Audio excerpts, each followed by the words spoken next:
One after another, Albuquerque police officers have decided to give up their badge rather than be interviewed by Internal Affairs.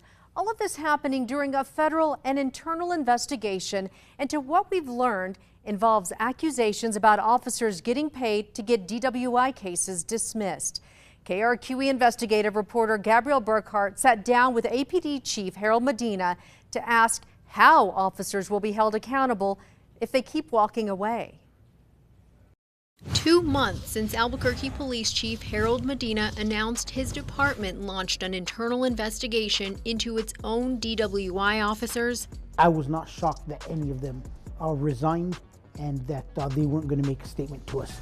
5 officers have resigned from APD, all targets of the Internal Affairs investigation, and all connected to a federal investigation we've learned surrounds accusations officers were getting paid to get DWI cases dismissed.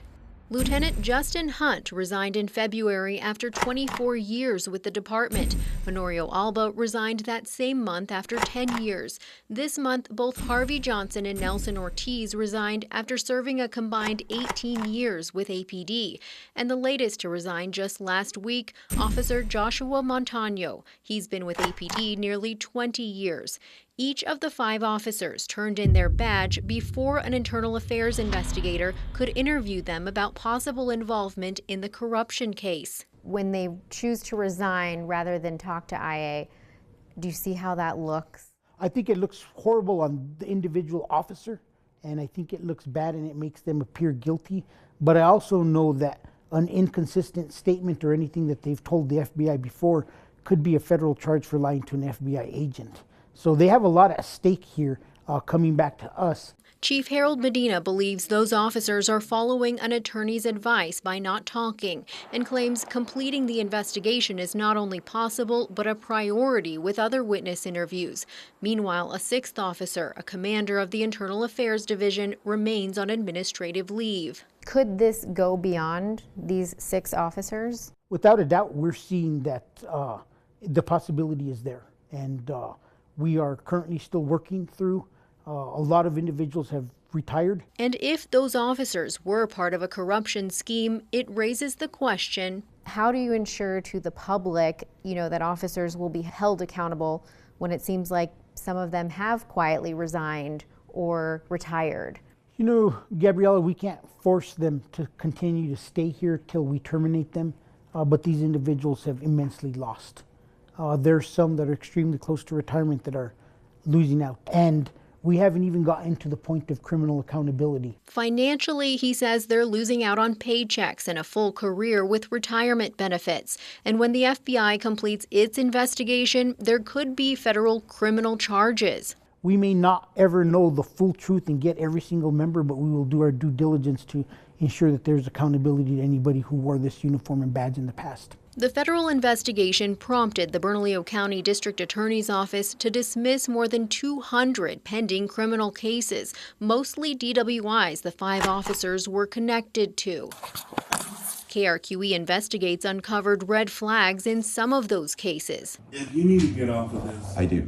Okay, you're at the right place. Connecting certain officers' DWI arrests with defense attorney Thomas Clear III's office, whose home was also raided by the feds. The part where you read between the lines is some sort of benefit to the officer from the attorney who charges well above the market rate. News 13 obtained a copy of Officer Montano's resignation letter, which states the issues I let myself get caught up in within the DWI unit were generational.